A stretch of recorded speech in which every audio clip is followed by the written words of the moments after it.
Hey there, Civ fans, what's going on? It's Zobua here, and today we're going to be talking more about Civ 7. So Civ 7 is really shaping up to be a game changer with these fantastic new mechanics, and today we're diving into one of the most exciting updates yet, the introduction of towns, cities, and districts. So let's break down how this new system works and what it means for your empire and for your strategy. Alright, so let's talk about the difference between towns and cities.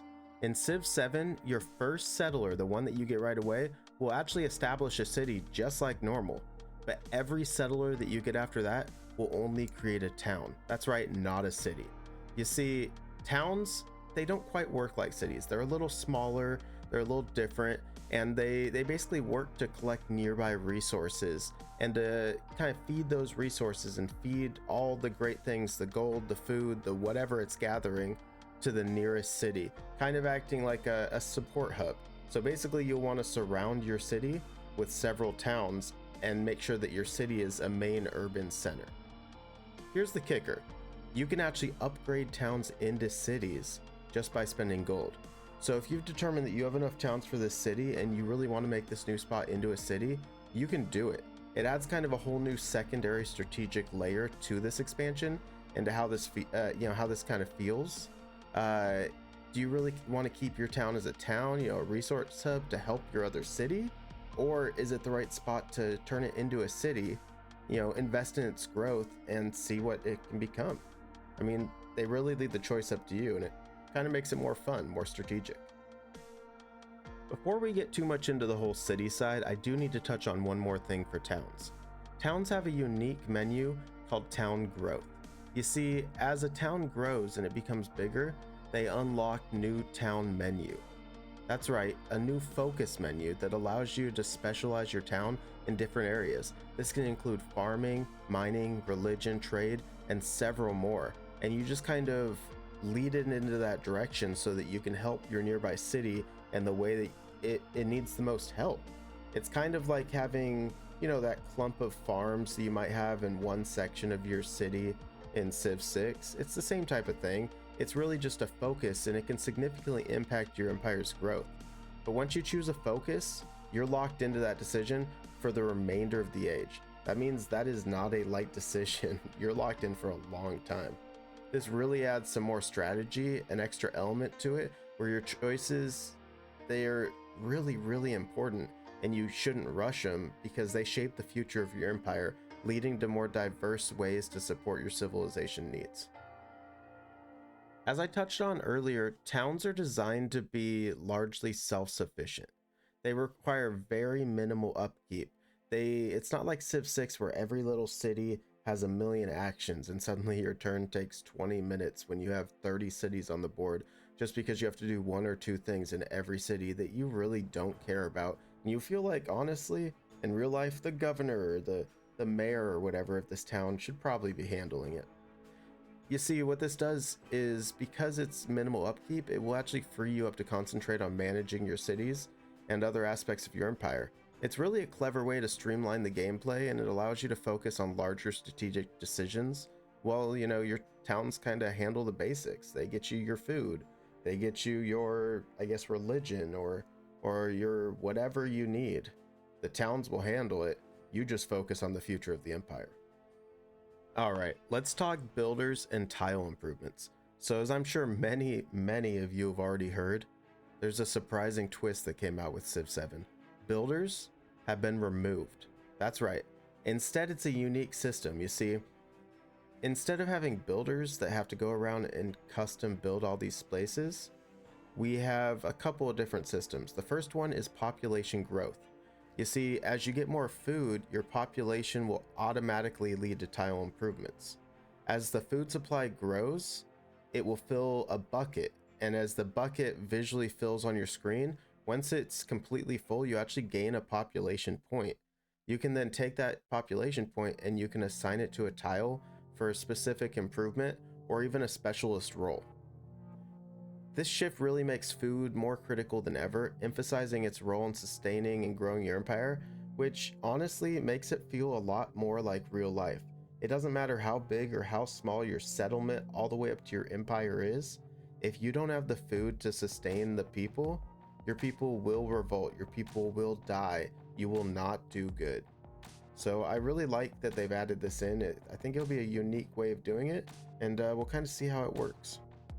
Speaking of tile improvements, one of the biggest tile improvements in all of Civ 6 was districts. It was so important. It took hours and hours and hours, maybe hundreds of hours, to figure out exactly what all the bonuses were, all the pros and cons of placing a specific district, when you wanted to place it, and just everything about it. Well, I can tell you right now, that entire system is gone. You see, you still have districts, but the districts are part of urban spaces now. The district system from Civ 6 really got a significant overhaul in Civ 7, and now every time that you place down an urban space, you can have two buildings inside that house some type of a resource. So for instance, you might have the theater space and the, library. You know, one gives you culture, one gives you science. You can actually have those as the two buildings inside of one urban space now. So you can focus on both of them and you don't have to choose right away. You can build the buildings down the road. You just have to decide that that's going to be an urban space right away. This allows you to specialize in various areas such as science, culture, and several others that they're including in the game, allowing for, a real greater customization and not necessarily locking into one thing early. Additionally, they made a big change to the adjacency bonuses. You see, in Civ 6, you had a huge adjacency bonus if you stack different districts together. So if you had cities next to each other, you can have the districts, kind of all the universities together, all the science areas, and you get these huge bonuses. Well, not anymore. You see, here's the thing. Your urban spaces have to be by your city center. You have to start there and kind of expand out. So it makes it so that the center of your city is where all the big hustle bustles are. And as you get towards the edge of your city, you're more in the, farmland or more open space, kind of like a real city. It makes it a lot more realistic, and it makes it honestly pretty interesting. The devs have said that this change really aims to, quote, streamline the experience and reduce the chances of making costly placement mistakes.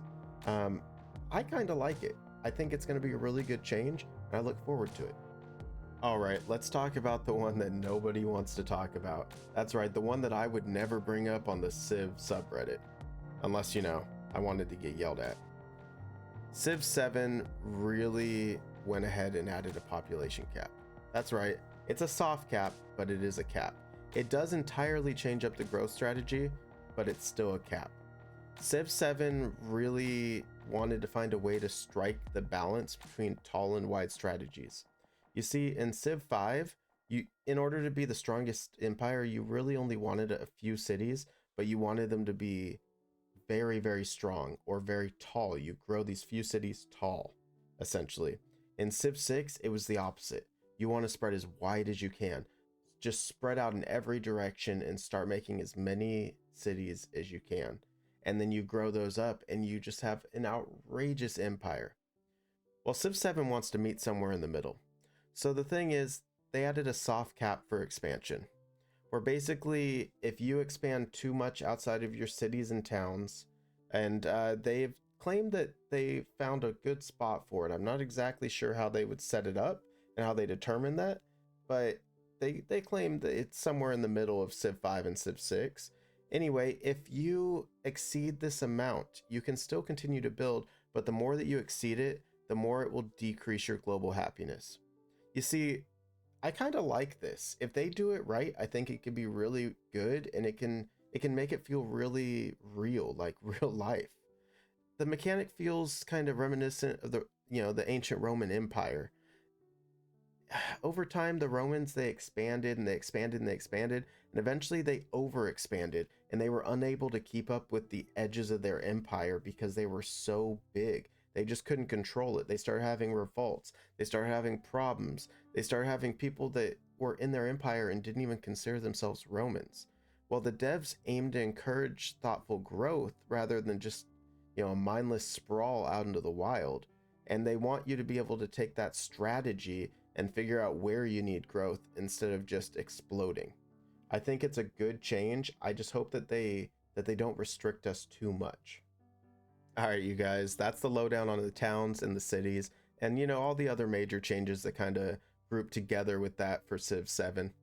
This game's really shaping up to be a more strategic, in-depth, and flexible game than any one in the past. If you're excited about these new features, make sure you hit that like button, comment, and even subscribe to me, because between now and Civ 7's release, I plan on releasing several more videos talking about all the updates coming out. And on release day, I'm going to be live streaming on both Twitch and YouTube. So if you guys are interested, stick around. Till next time, I love y'all. I'm out.